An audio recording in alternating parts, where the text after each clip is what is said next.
Welcome to the Sleep is a Skill podcast. My name is Molly McLaughlin, and I own a company that optimizes sleep through technology, accountability, and behavioral change. Each week, I'll be interviewing world-class experts ranging from doctors, innovators, and thought leaders to give actionable tips and strategies that you can implement to become a more skillful sleeper. Let's jump into your dose of practical sleep training. And welcome to the Sleep is a Skill podcast. My guest today is Zora Benhamou, and she is a gerontologist passionate about aging and longevity. She is on a mission to disrupt ageist stereotypes in social media and is the host of the Hack My Age podcast, focusing on biohacking for women in menopause. Zora is a 52-year-old digital nomad who's traveled to over 50 countries, lived in 8, and speaks 6 languages. She founded the website hackmyage.com, the Hack My Age podcast, and is the author of the Longevity Master Plan and Cookbook, Eating for Longevity. Her social media and podcast following reaches over 100,000 people and is quickly growing. Zora received a master's in gerontology at the prestigious University of Southern California. She is a certified sports nutrition coach and an Oxygen Advantage advanced breathwork instructor. All right, so that's a lot of things. You're also just going to love and adore Zora and her passion and zest for life, her ability to inspire women to get curious around their own health and well-being at various stages in their life, and particularly as that relates to sleep. So that's what we're going to, of course, be focusing in on today. As always, if you have any questions throughout the course of this podcast, don't hesitate to reach out at www.sleepisaskill.com. In the lower right-hand corner, we have a little sleep bot there, and you can ask any and all questions. Really, really committed that people have agency over their health and well-being as it relates to their sleep. So we never, ever, ever want people to be left feeling unclear. So just reach out if you would like to have any more information around this topic or otherwise. And without further ado, let's jump into the podcast. So I get a lot of questions around sleep supplements, and I'm very hesitant to just throw out a whole laundry list of possibilities. One, I don't think it's the most responsible thing to do. I really do believe in testing to see what types of supplements make sense for you. And two, because I really truly believe that most of the things that you can do to improve your sleep are behavioral, psychological, environmental in nature, and often don't cost a dime. However, there is one supplement that I personally take every day and that I do feel quite comfortable with suggesting for most individuals to experiment with because of a couple of reasons. Its high safety profile and high rates of deficiencies in our modern society. Some put the numbers as somewhere around 80% of the population being deficient in this one area, and that is magnesium. So magnesium has been called the calming mineral, and some report that magnesium can increase GABA, which encourages relaxation on a cellular level, which is critical for sleep. Magnesium also plays a key role in regulating our body's stress response system. Those with magnesium deficiency usually have higher anxiety and stress levels, which negatively impact sleep as well. Now, before you go out and buy a magnesium supplement, it's important to understand that most magnesium products out there are either synthetic or they only have 1 to 2 forms of magnesium, when in reality, your body needs all 7 forms of this essential sleep mineral. So that's why I recommend a product from my friends over at Biohacker. They have created something called the Magnesium Breakthrough. And taking this magnesium before bed helps you relax and wake up refreshed and energized. And while we don't recommend that you go too nuts on looking at all the sleep stage classifications on all your wearables, I will share anecdotally that many clients have reported improvements in their deep sleep trend numbers. Again, I don't want you going nuts on the sleep stage classification numbers on your wearables, but I do want to let you know about that because I know that many of you do reach out on questions of how to improve your deep sleep. So I also love that Biohacker offers free shipping on select orders, and they offer a 365-day money-back guarantee on all their products. Plus, they have a customer satisfaction rating of 99.3%. Very impressive. And you can get 10% off Magnesium Breakthrough. Again, this is the same magnesium that I use every single night. And finally, you can get 10% off Magnesium Breakthrough. Again, that's the magnesium supplement that I use every single night by going to magbreakthrough.com/sleep is a skill. And be sure to use the code sleep is a skill for 10% off. And welcome to the Sleep is a Skill podcast. This episode is going to be a treat. My friend Zora is a wealth of information. It's just always a delight and a pleasure to have any sort of conversation with her, but particularly on such a needed area, which I was chatting with Zora before we hit record on how important this episode is. And I'm really going to use this as kind of a line of demarcation to intentionally have a whole slew of episodes devoted to sleep and menopause. So I'm very, very excited and grateful that Zora's taken the time to really dive in today with us on this topic. So thank you so much, Zora. Oh, thank you for having me and giving a space and voice to women going through menopause. It's so needed. So needed. Absolutely. So first off, where to even begin on such a huge, huge topic, I know, but just to begin, even a little bit of background on how did you end up becoming this face of menopause and how to explore and go through this area of life or this time of life powerfully and with energy on the other side of it. How did this all come to be? I was gently nudged into it because I was doing content. I have Hack My Age, and then I created the podcast during the pandemic. And I kept asking people, what do you want to hear more about? What is it? And it kept saying hormones and menopause. And I wasn't really going through it as I knew I actually was, but I wasn't really interested. I was like, oh, and I was doing this when I was in my late 40s. And then suddenly I realized, you know what? I think I should be paying attention to this myself anyways. And so because, a lot of people were asking about it, and then I just delved right into it. There's just very little information on it. And nobody really speaks about menopause, or it's very hush hush, or it's taboo, or people are ashamed, or it's something that I really wanted to bring up in the open and make it just normalize the conversation. Absolutely. So crucial. And what do you see are some of these common issues or sleep specific issues in the area that women experience during menopause and throughout these many years that we might be kind of navigating different periods of changes in our hormones? What do you see come up that can really shake women? When we go through menopause, we have these fluctuations in our hormones. And what happens is we get, in terms of sleep, night sweats are one thing that's really bothersome and surprising. And you wake up in the middle of the night and you're hot and you're sweating and you have no idea why, because it's winter time and your heat isn't that high.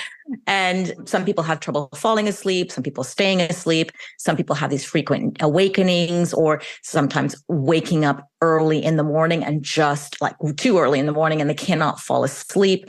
Some people have insomnia. Then, of course, fatigue follows that. And then we have other issues that maybe think women are not as aware of, but I think you are bringing a lot of awareness to, is sleep apnea.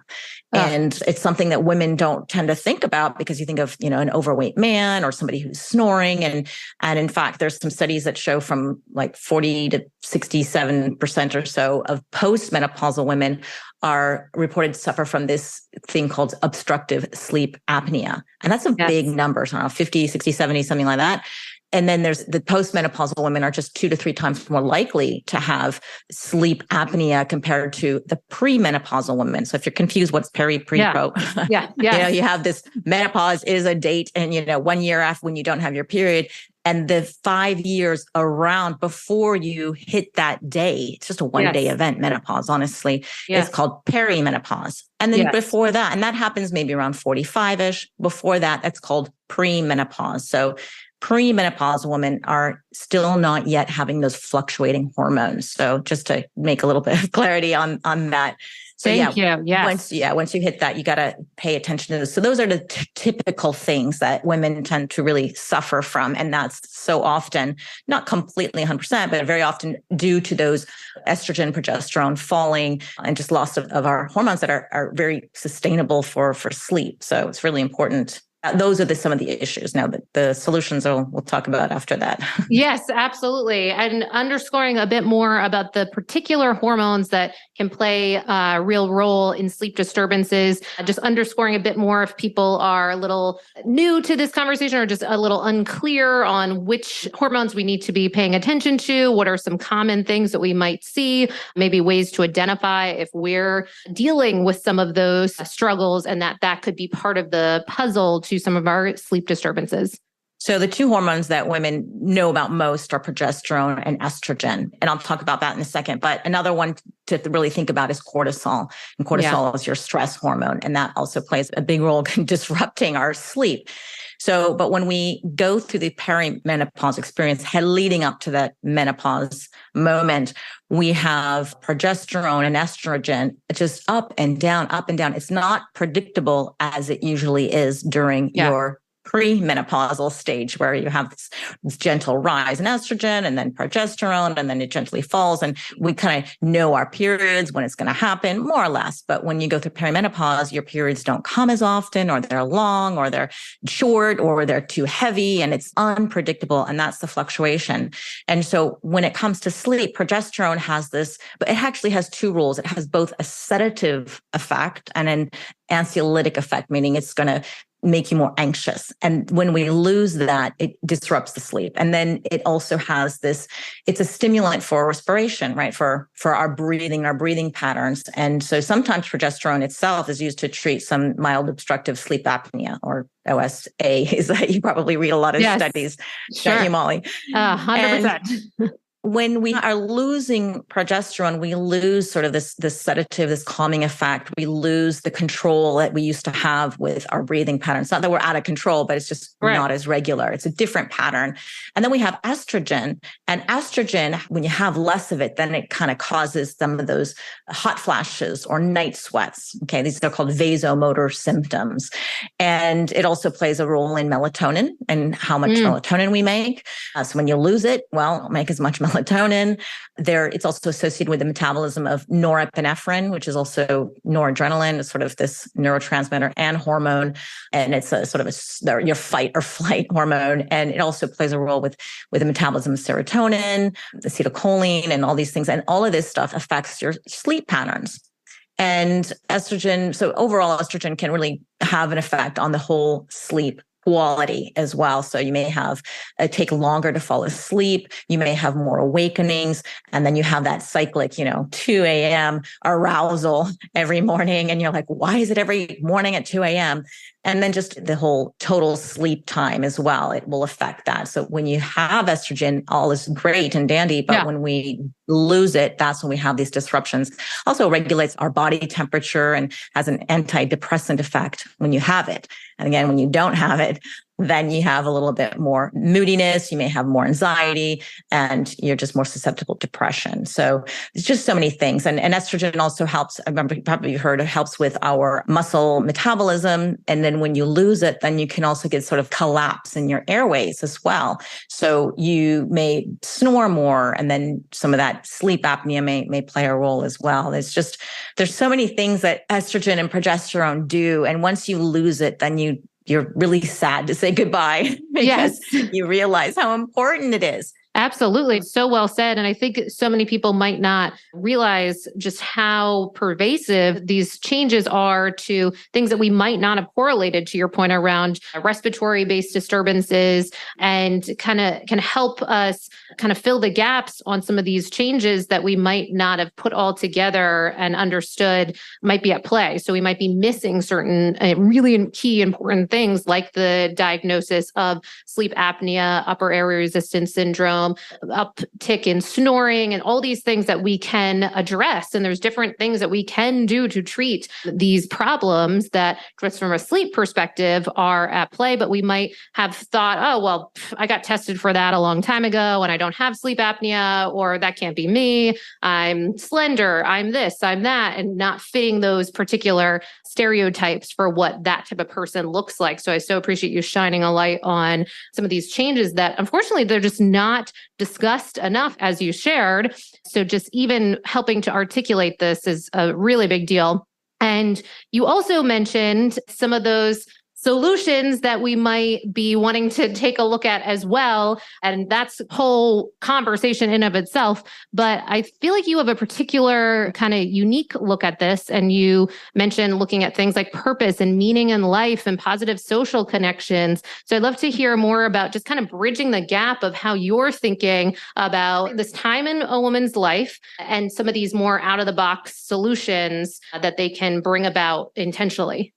So yes, that's the gerontologist in me is so passionate about certain things that help us live a happier and healthier life. So it goes without saying, everything that you talk about for sure needs to be done. All of those hacks, those usual sleep hacks and having your ambience right and exercise, all this stuff is really, really important. One thing that if it hasn't quite hit you yet, that when we lose these hormones, you may go, well, how do we get them back? If we can, if you've even thought about it, some people go, I don't even know. Actually, we can get them back. Yes, you can. Yes. And it's called bioidentical hormone therapy. Yes. And it can be life-changing. And unfortunately, there has been a lot of damage done by the Women's Health Initiative study, which was done in the early 2000s, that said hormone therapy causes cancer. So all doctors, everyone freaked out. No one prescribes this anymore. But in fact, there was a lot of errors in that study. And now the damage has to be repaired. So a lot of people are now trying to explain exactly what happened in that study, which we won't go into detail. But in fact, what they're showing through sort of going through the studies again, that actually it is very protective to have hormone therapy. And so part of we now have these things called bioidentical hormones, which is different than the synthetic, and it's different than the ones that were used in this study. I mean, this was already, more than 20 years ago. So there's been a lot of progress, but it's still hard even to talk to your doctor about getting some hormone therapy. So, but you really, really, I strongly urge any woman who's going through menopause right now or thinks she suspects she might, because a lot of women don't even realize that if you're in your 40s and you're not feeling right, doctors sometimes give you antidepressants when in fact, maybe you should just check your hormones and see where they're at. Yes. I'm really passionate about that because I think it's a huge epidemic, and not to overuse the term gaslighting, but maybe unintentional or just accidental gaslighting seems to happen for women going into their doctor's office with real concerns about what's happening to them and changes that are in symptoms that are just mystifying, and leaving with prescriptions for antidepressants, anti-anxiety medication. And it's a real problem. And to your point, not addressing that root cause. So just even one quick solution there. Do you suggest for every woman at a certain point, at a certain age range, to begin on that routine hormone testing? Do you have like a cadence that you suggest for people, or is it case by case?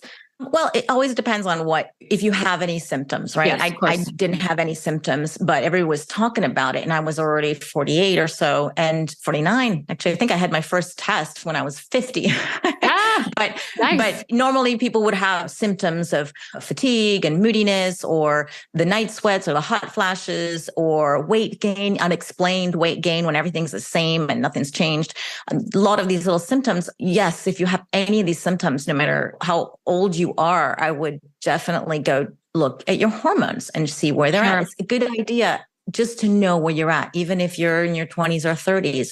Just, everything's fine. You have a baseline. When everything's good, normal, that's fine. And in the moment you feel a little bit off, well, then you can go test them again. And there are different ways to test. And I share a lot of that stuff on my podcast as well, because there's blood tests and urine tests and saliva tests and, all this stuff. So you just have to study and learn, and it's a whole journey out there, but there's more and more information. So don't just take your doctor's word and say, okay, I feel like shit, and my doctor says everything's fine, go home. If you're not feeling right, obviously keep digging deeper. But hormone therapy, there's two camps. There's people pro, there's people against it. But I would just say, read the studies, read the books, talk to people. It's not for everybody. I'm very pro. Anybody who decides what they want to do, I don't pass judgment. It is, you have to be ready for it and you want it. But if you are having sleep issues, test your hormones. And hormone therapy may just be such a game changer for you that really makes all the difference in the world. 100%. And still to this day, one of our most downloaded podcast episodes was with Aliza Vitti speaking to this conversation of cycle syncing. And one of the things that she called out was that there's even the possibility for some women beginning at 35 was her declaration, around 35, for beginning to have kind of disruptions in hormones. And of course, that can span, it can be a whole wide range and spectrum, obviously. But I think it's important for us to consider that could be a part of the picture for different women that they might not have considered. So I appreciate you sharing that and starting to peel back some of the layers on certain conceptions or maybe misconceptions that we've had about hormone replacement therapy, and just this engraved and indoctrinated conversations for decades now, and starting to re-examine. So I think it's really crucial. So hormone replacement therapy, getting cleared just in the test, not guess ethos, and getting some clarity on where we're at with our hormones if we are having some of these symptoms, having that relationship with a trusted professional to kind of guide us through that if we are, and make that choice if we're going to explore hormone replacement therapy or not, particularly if we are dealing with some of these sleep disturbances. And then from there, just so in case anyone's listening and maybe they're resigned to menopause is challenging or what have, maybe all kinds of different narratives that are at play, hoping you can help shed some light on various solutions that people might not have considered in this area, or maybe reawaken and re-empower us to know that there's so much we can do to navigate this powerfully. Yes, that's true. Absolutely. So definitely all the hacks that you talk about, setting up your environment, consider hormone therapy. If not, there's also adaptogens are also really great, can help with symptoms, and you don't have to go down the therapy route. But in terms of gerontology, we like to look at happiness factors, life purpose, knowing what you want, what's going to make you happy. Because when you're happy, you sleep pretty well. Either you're too excited, you don't sleep because you're going to Disneyland tomorrow. Or something. But you want to take a look at where you're at in life, because, and I'm talking about deep introspection, which is a lot of hard work and nobody ever really wants to do it, but it is a game changer again. And you may not have any other symptoms, or you may not have any other problems. You just may sleep like a baby just because you've sorted your life out. Because why do we wake up in the middle of the night sometimes? It's not just hormones, but it could be a problem that we're dealing with. By the time you get to menopause, it could be you're an empty nester now, and your purpose in life was a mom and your kids are gone, or you're having a career change. You hate your job. You've been there for 20 years and now it's kids are gone again. You're looking for a reboot. This is midlife, right? Maybe you're taking care of aging parents and they're dying, or they're in a really bad shape. And this is a lot of stress. So it could be the fact that you are really dealing with some major changes in life. Divorce is another one. I mean, so this is why you want to take the time to get a little bit introspective, getting a bit of perspective on your life and where do you want to go? I mean, we spend more time planning our vacations than we do planning our life. So it really does take, you can sit down with a piece of paper or your computer and figure it out, because being happy is something that a lot of people just pursue in life. Not that we had to be happy and, top of our game the whole time. Like that's not possible. We have happy moments and less happy moments. But there was a very interesting study done in 1938, and it's one of the longest longitudinal studies on human development. It's called the Harvard Study of Human Development. Harvard Study of Adult Development. And this was started in 1938. And what they did is and they're still looking at people in their 80s, asking them questions, filling out questionnaires. Now they have, MRIs and gene testing. Back then they didn't. Now they include women. Before it was only men. Now they're including people from all different socioeconomic levels. And what they concluded, they looked really at their diet, their exercise, and they looked at smoking. They looked at all these factors that can influence how people age. And they said more than diet and more than exercise, more than genes, money, fame, and anything else, strong, positive relationships keep us happier and healthier. Okay. Yes. And that's huge, because in gerontology, we learned the more money you have, the more likely you're going to live a long life.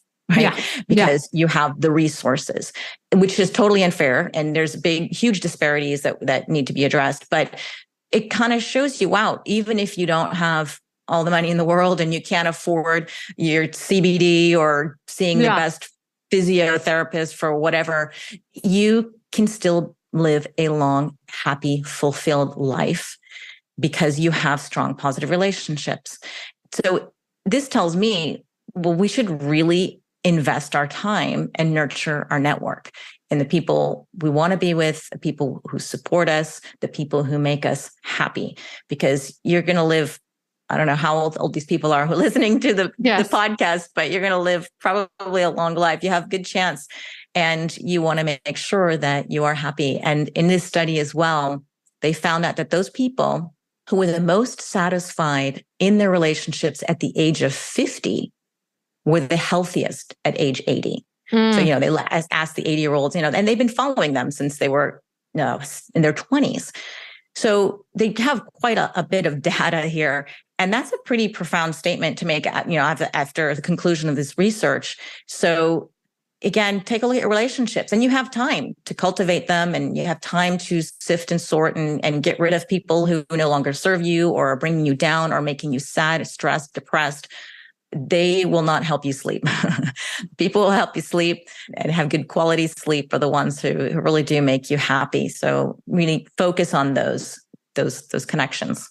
I'm so glad you're speaking to this, because it's just so crucial. And I think can fall in this camp of like, okay, yeah, nice to have, but give me the supplements, give me the gadgets, what have you.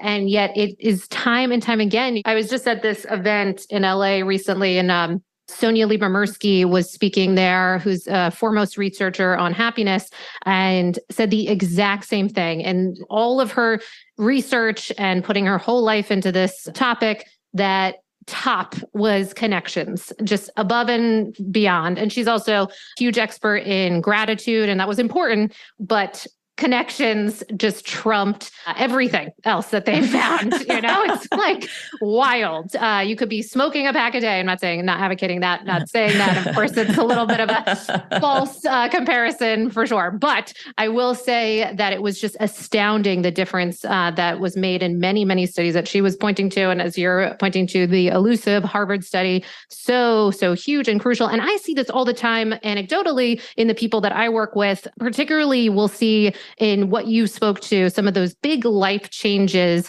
So we see a lot of people at that empty nest age, retirement age, big life changes, divorces, et cetera, that suddenly there's this missing of that sense of purpose that was there before, and now what next? And what we see for that in the sleep perspective is just a whole shift in some of the relationship to sleep. We see a lot of kind of sleeping in, and like a why bother, why get up if you don't have the purpose or meaning?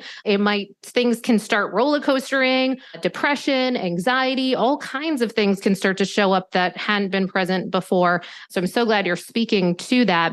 So in terms of cultivating these things, do you advocate any people take like particular steps, or just start to begin to really look and audit their lives and see, is this an area that they're minding, or are there kind of steps that you advocate for people to take in this area? There are a lot of steps to take. I think it's kind of, you got to choose your weapon, what's going to work best for you and what is possible. So I know a lot of people love it when they take, say, 3 days off or a week off, and they go to a mindfulness retreat or a silent retreat. I mean, silent retreats are real hard. I haven't done one, but I spoke to a lot of people who've done it. And it is a life-changing, because you're sitting with your thoughts, you're meditating a lot, and you don't really do that until you actually fall asleep, and then your thoughts keep you up at night. But try to do 6 hours of meditation, and you realize your mind really doesn't shut up. It just keeps going and going and going. Yes. And it takes days for it to calm down and for you to think, what am I doing here? And so if you can, there are silent retreats that are free. I mean, you can go and it doesn't matter. You don't have to have a lot of money. You need to be able to take some time off. Yes. But whatever you do, you need to stop for a moment and think about your life. And so that would be, I like that because it adds structure. You're removing yourself from your own environment where there may be your spouse or your friends or kids or people who are influencing you, your environment and just your own home. And, oh, I have to do the laundry or I have to do this. There's things that distract you. So I really encourage you to get out of your space. Some people just rent an Airbnb down the road or into another city, or it doesn't have to be very far. And you take your phone away, don't look at the TV, don't look at the computer. You just have a book and your piece of paper, and you try not to connect in that sense with people you connect on a regular basis. So if you can write down, and journaling is so powerful. And I know you talk about this as well. In my health coaching days, I would recommend this to my clients. And it was the one that they had the most resistance. People just don't, what am I going to do? I haven't journaled since I was 10. Like, why? And once you start, it flows, especially if you have some things that are going on in your head and you really need to take a piece of paper and pen and do it, not just think about it or write it on your computer. It is very, very, very powerful. And you have to be very honest with yourself. And when you get the pen to paper, you may find thoughts of shame, of disgust, of fear, anger, aggression that maybe go, I that's not me. But it may just come out, and it needs to come out. And sometimes when you put these things to paper, you think, oh, okay, I'm feeling like this. How can I change it? And how can I be in a better space?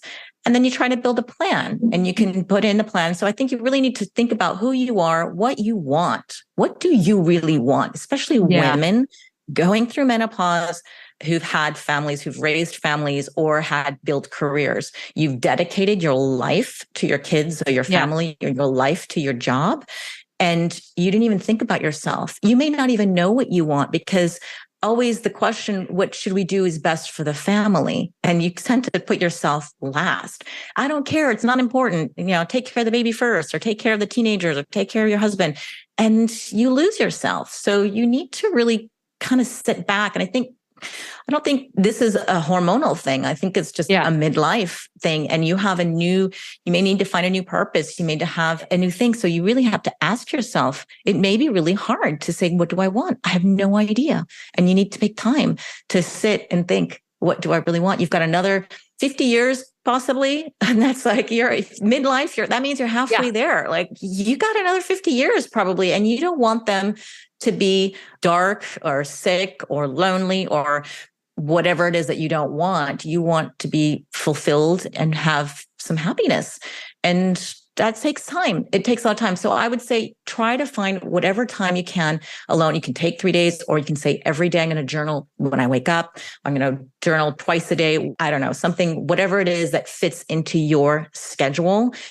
But it really is about getting inside, some deep introspection. And there are questions that you can find on internet, or you can come to me. I can some questions that you can just write down the questions and then sit down one by one and answer the questions. There's a lot of stuff that's available online, but you have to go and you have to search for it. So important. And I'm so glad you're speaking to this, because as important as it is, of course, to test, we're often saying that, get these tests done and measure, find out where your hormones are at. And yet one of the things that I think is so crucial is then, all right, then what? So you get the readouts that your cortisol is high and what have you.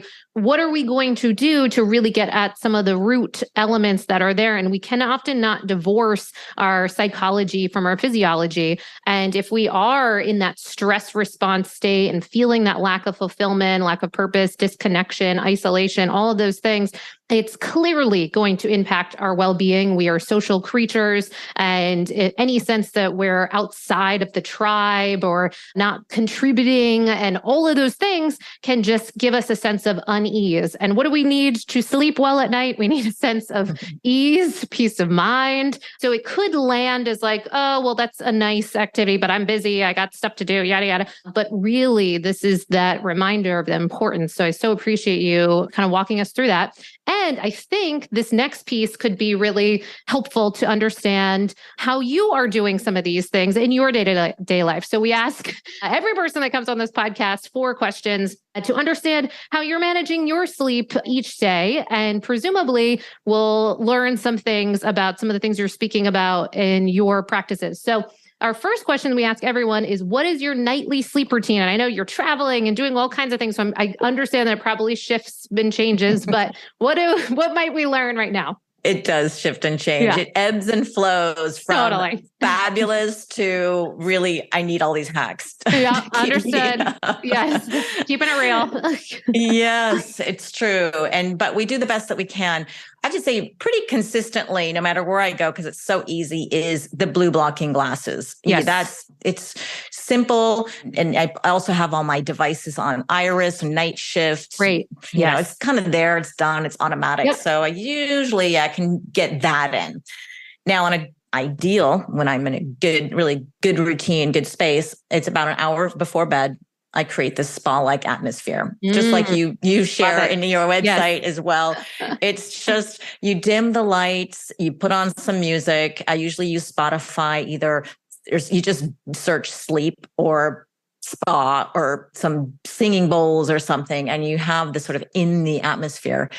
Always, without a doubt, put my phone in the bathroom. I'm not going to see it in the middle of the night or anything like that. That easy, always do that. And then I clean my face. I have this routine, just wash my face, a mask or whatever I may do. And I usually put it under the red lights. I have a little Juve Mini Go because I'm a nomad. So I need as much as I can take. I now have the Flex Beam, but I just turn that on while I'm brushing my teeth. And I'm like, oh, I'm getting collagen boost at the same time. And it keeps my the room all red. And I have a chance for my melatonin to kick in and all that. And then if my husband walks in, he's like, oh, what does this mean? It's all red in here. Amazing. So we can find some human connection there. But generally, I'll have, again, the music. If I can remember it, I put the music on Spotify. Now, if I'm feeling a little bit stressed and there's some issues I need to go through, I will definitely journal. Journaling, again, is my new passion. I think it's just so powerful. Yes. And then some nights, honestly, I'll just catch up on texts or something like that and messages with my goggles on. But I usually do that. If I do that, it's usually, I try to kill two birds with one stone. And I just got the Flex Beam, which is a red light therapy device. Yes. And I put it on my hip, my leg, my back, whatever. And so there's like this whole routine that's been given to me, and it takes like 40 minutes. So I could either, while I have that on, I could either journal, I could listen to a meditation or some motivational content. I'm listening to an audiobook now, or just Spotify. So that I'll do while the Flex Beam is on. I think, okay, I have the red light, the lights are dim, and I'm just relaxed. And the heat from that lamp is just really calming and soothing. So that's what I kind of been doing lately. In the wintertime, if it's really cold, taking a hot bath helps a lot too. In the summer, I would take a cold shower. Definitely, I try to get the room as dark as possible, but being a nomad, you find yourself either in a hotel room or some Airbnb, and it's not always that case. So I will always have my mask on hand if I need it. Luckily, I don't need it a whole lot, but it's just there just in case. I also carry around my myo tape or my mouth tape. I've done the breathing instructor course, and so now I've learned how to breathe, and I realize how important it is to actually keep your mouth closed at night when you sleep. Yes. Exactly. Yeah. So that's always on the side table. I don't use it all the time, but when I was definitely in training, because eventually you kind of think, oh, okay, I think I've got it pretty much. But I have it there, especially if I'm sharing a room with somebody, or I don't want to be snoring or have my mouth all open. But I have that. I also have on my bedside table quietons, which are noise canceling earbuds. Yes. And that is just a lifesaver. It's, again, only when I need it. If my husband's snoring and I can't fall asleep, or if I'm on a busy street, sleeping in some hotel with bar downstairs, or who knows, but it's always there just in case. So brilliant. And then what else I do? Oh, then there's the supplements. Every night I take spermidine and magnesium. And that's just sort of my go-to all the time. And progesterone. So I take progesterone. I still cycling, so I have to take it from day 19 until the bleed.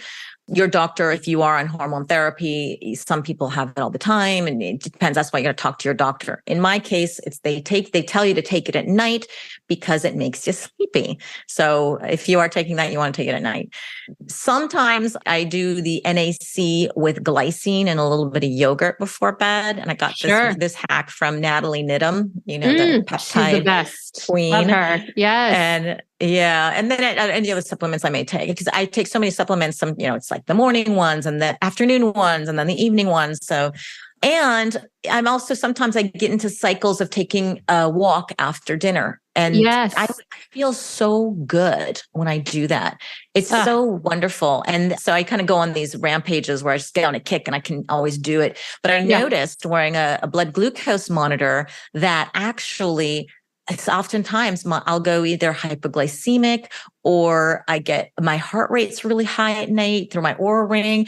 And it's like as if I did exercise or something, and I'm only walking maybe 15 to 30 minutes max. And I'm not doing it, I'm doing it at a leisurely pace. So I figured out that on the days I do that, I'll have to eat a little something like less than 100 calories, like the yogurt thing, or with the NAC and glycine, or maybe like a spoonful of lentils or something. And that sort of regulates the blood sugar for me. Cause I was waking up at night going, why am I waking up at night thinking for no reason at all? It wasn't hot. It wasn't night sweats. And then when I wore the glucose monitor, I was like, aha, I think and I was almost like a little hungry. I was like, ooh, if like somebody put food in front of me, I think I'd eat it. Like 2 a.m. was like, what? Wow. So I think that's my body like really waking me up and saying, you should go get some sugar or something. But so I can regulate that. And I usually only happens when I take that walk. There's so much stuff we can learn about our bodies through that glucose monitor. What else? I have a BioStrap that I use on my, I put that on at night before to bed. My Aura ring I always have on anyways. Yeah. And then I try to fall asleep before my husband, because if he starts snoring and he grew a beard, so the myotape's not working anymore. And I have to find another solution. Oh my gosh. You have to get him the Excite OSA. Have you seen that one? Oh, so good. What's that? I might have. So it's one of the only daytime treatments right now for snoring and mild sleep apnea. So it's almost like a TENS unit for your tongue, essentially. And so you put it on for about 20 minutes so he can be, on his computer doing whatever. And then you're getting that treatment. So it's strengthening the tongue muscle. And so then it's making it so it's not going lax and falling kind of back. And this can also be super helpful for women and that conversation, because that's part of what's happening often in these changes in our hormones is changes in muscle tone and other issues. So this is like an exciting, no pun intended, with the name Excite OSA to be available to give us some of these other options for people that is outside of the realm of CPAP or oral appliance, because just the compliance of some of these can be really, really tricky. So it could be something. You definitely check it out. Let me know how it could work. Did you do a podcast on it? So we did a Instagram live with them a while back. We do need to do a dedicated podcast because they are so great as another new option. It's relatively new. It's within the past few years that it's now become available. So, and still so many people don't know about it. So we will have to do another dedicated episode, but we do have an Instagram live kind of demonstrating it. Really, really helpful. Yeah. Ooh, and affordable too. Yeah. Yes, definitely. I mean, that is something I definitely have to try. I've never heard of it. And you got to do a podcast on it, because then we can take a deep dive on what that is and how it works and who's it for. Yes, 100%. Yeah. Okay, so amazing. So we've got this sense of you've been very thoughtful with your evenings. That's on good days. Those are good days. Like the bad days, I'm on my computer and I'm on my phone. I watch a movie. I'm out with my friends and I skip all the routines. And I appreciate the realness. Yeah. And honestly, that's so important too, because I know a lot of people listening can get really, really stressed and perfectionistic about the fact that, oh no, I'm not doing it perfectly. And then that can be in and of itself its own problems. So I appreciate you sharing that, because it's not going to be perfect every single night. So that realness is crucial.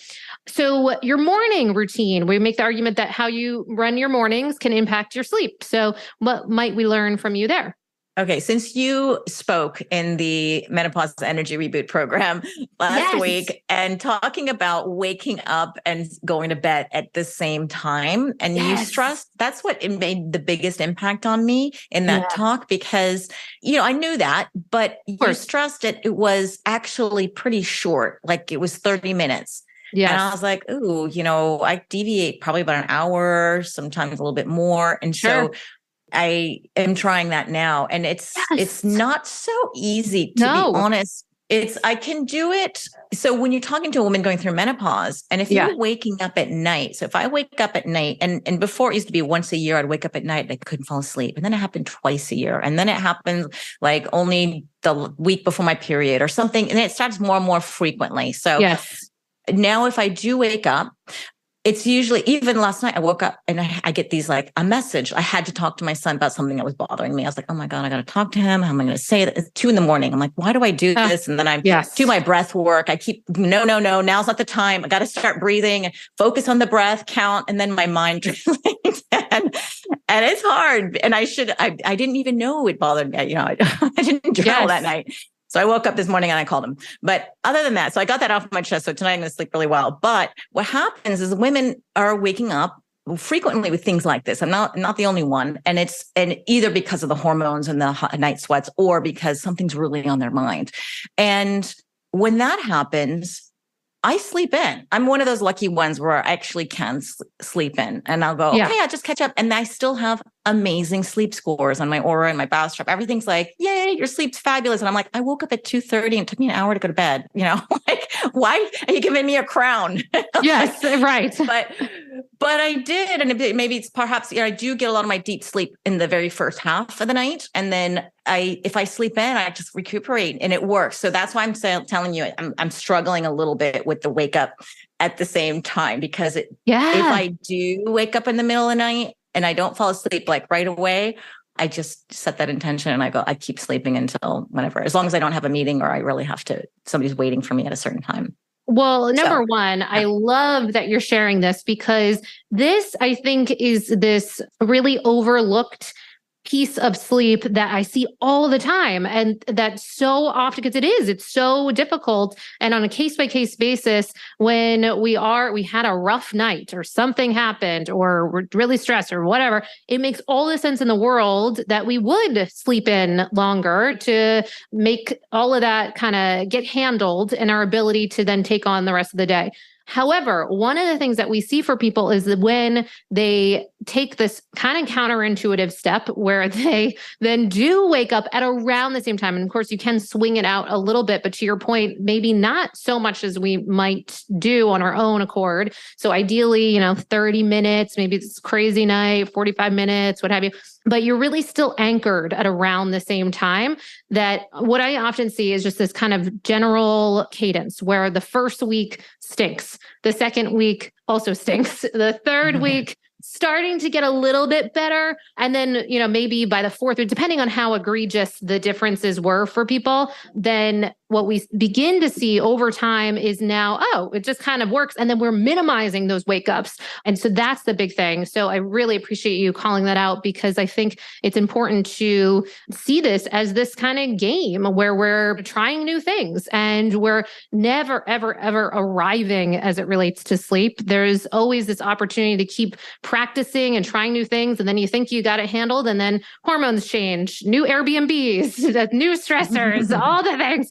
So I love that you're clearly actively engaged in this conversation. And I think it's so helpful for people to consider that and think about, especially something that could feel like too easy. Get past that. It's the supplements I want to know about, et cetera, et cetera. But that is one of the first things we always have people begin with. So I'm so, so glad you mentioned that. So great work there. I'm going to work. Yeah, I'm going to work harder on that. And I think that's part of, so I may say, oh, it's a luxury. This I could never do if I had small kids around still. This is one of the benefits of becoming an empty nester, and also of working from home. But at the same time, no, what you're saying is no, you get up and don't sleep in. And that's something I'm working on. So that's my new morning routine, is just still setting the alarm, still getting up and telling myself and wait for that to synchronize. You just told me that, so I can't give you results yet. So that was last week. Great. Well, you keep me posted. Fantastic. That's a new one. Amazing. I always do some stretching the first thing I do when I wake up. I'm just like, I'm a cat. I just stretch and I do breath work. And ever since I became an instructor, I'm like all about the breath and like try to squeeze in the breath work. And also before I go to bed as well, as I'm in bed, lying down, instead of the thoughts racing around, I do, and it's literally like 4 or 5 minutes of breath work. And I'm pretty out after that. So it works for Great. me. And then do the same thing for the morning routine, about 15 minutes of stretching and breath work in the bed. And then I get outdoors as soon as possible. My eyeballs need to see the light. Yes. And I shoot for a sunrise when I can. You know, it depends on the time of year and it depends if I'm near a beach or something like that. But I love watching a sunrise. It is so powerful. And getting that natural red light is wonderful. And I know it's setting my circadian rhythm the way it should be, right? So that's where I try to do as much as I can. And then, what else I do? I drink water, even though I'm not thirsty, but it's just such a habit to hydrate again, first thing in the morning. To be honest, then I go to the bathroom, I'm on the toilet, and that's when I grab my phone and I'm there on my phone. But I don't sit in bed with my phone. I sit on the toilet and I set my timer for 15 minutes. So if anyone's getting texts from me when it's my morning, I'm on the toilet. I'm sorry, but but I set my real. So relatable. It's just the way it is. But I set my timer for 15 minutes because if not, I'll sit on that toilet. I'm way beyond, I'm very regular. Everything happens in like 5 minutes, but I could sit there for like an hour on my phone doing work. And I'm like, I'm sitting on the toilet. Come on, let's like put this away. So I literally have to put a timer on. It's like my mom saying, enough. Okay, put it away. Now go brush your teeth or, get outdoors. So that's where the phone kind of comes in. But I'm never one of those people who sits in bed and scrolls the phone before they wake up. I don't think I've ever been that way. I don't know. Maybe I read about putting your phone in the toilet a long time ago. My latest thing also is journaling in the morning. I prefer to journal in the morning lately, and that can shift. Do that in the morning. And then, of course, when I'm going outside, if I watch the sunrise, I do my breath work, more meditation, more breath work, all this stuff. And then I move. Exercise to me is super important, whether it's just yoga or going on a run or whatever that is.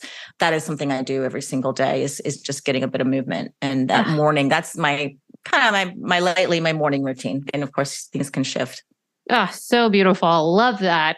And then the third question we might have already kind of addressed. It's what might we see on your nightstand, or if you are traveling, kind of proverbial nightstand, apps, ambiance, et cetera. I know you mentioned quite a few of them. Is there anything we left out on that one?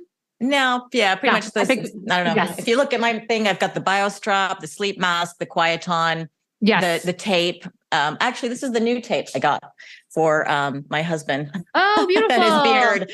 Yes. It's different than the Myo tape. Let's try that one until we get the Excite thing that you told me about. Oh, amazing. Yeah. Fantastic. Yeah. Okay. So then the last question would be, what would you say has made the biggest change to your sleep game, or maybe the biggest aha moment in managing your sleep? The biggest aha moment was when I found out about the glymphatic system. That freaked me out. That was an eye opener because I used to be one of these people who would burn the candle at both ends since I had little kids. And then when I decided I want to work and start my own business, then okay, you take kids during the day and then you work at night. And I thought I wore sleep deprivation as a badge of honor. Like, yay, I can still function with 5 hours of sleep. And yes, I have too much to do. I used to say, I'll sleep when I'm dead. One of those people. Yes, same. And, and then just because I want to do everything and I want to do it all. And I learned about the glymphatic drainage system and how this is our own sort of detoxification system of the brain, and how it removes, beta amyloid plaque buildup, and how people with Alzheimer's disease may have a bit more of that. And I'm thinking, wow, I want to have this shampoo happening when I'm asleep, because it happens mostly when you're asleep. And I don't want to put myself at risk for dementia and so many other issues. And even though they're still researching it, still trying to find out well, it's quite a new thing, right? So, but when I found that out, that was a game changer for me. I decided to create a sleep hygiene routine and put sleep at the top of my list. When I wrote a book called The Longevity Master Plan, that was chapter number 1 was sleep. Amazing. Music to my ears. And you're right. Yeah. I mean, it just was discovered, our understanding of this whole process in 2012. So it's relatively new in our understanding of just its massive importance to our health and well-being. And it puts us back in the driver's seat suddenly in this area that that seems to be correlated with things like neurodegenerative issues down the road that previously we might have thought, well, are we just destined to have these results? Is there anything we can do? It appears that there is very profoundly something we can do now, and it relates to how we're managing our sleep. So I love that you said that, because often we might have people say, oh, it's, about certain supplements or kind of gadgets or what have you. And I so appreciate that reframing of just the prioritization and the why. Being grounded in that why can be really, really important to get us to do the things that it takes to have great sleep, to say no at certain things or leave, the fun gathering at a certain time and all of that, to have that strong why. It's so important. And for anyone, I'm sure now people listening are going to want to know, how can they follow you? They should absolutely be following you on Instagram, bar none. But how are the other ways that they can follow? And how can they follow you on Instagram? How can they follow you across the board on all platforms? And I know you got some cool things that you're kind of creating for people with these small group programs and other things. So just what are all the ways to stay connected? So if you can remember Hack My Age, that is on Twitter, on Facebook, on Instagram, the website, hackmyage.com. And if you can't remember that, Zora the Explorer, all right? Like Dora the Explorer. And you just Google that and you'll find me as well. And I have the podcast is also called Hack My Age. And I just finished our first online program with Molly. She joined us in terms of talking about sleep. She was one of our guest expert speakers. And the program was called the Menopause Energy Reboot Program. So it was a 4-week program, and it was so successful. We literally just finished it. And I so appreciate, Molly, that you were a part of this. You gave so much knowledge. Everybody loved you.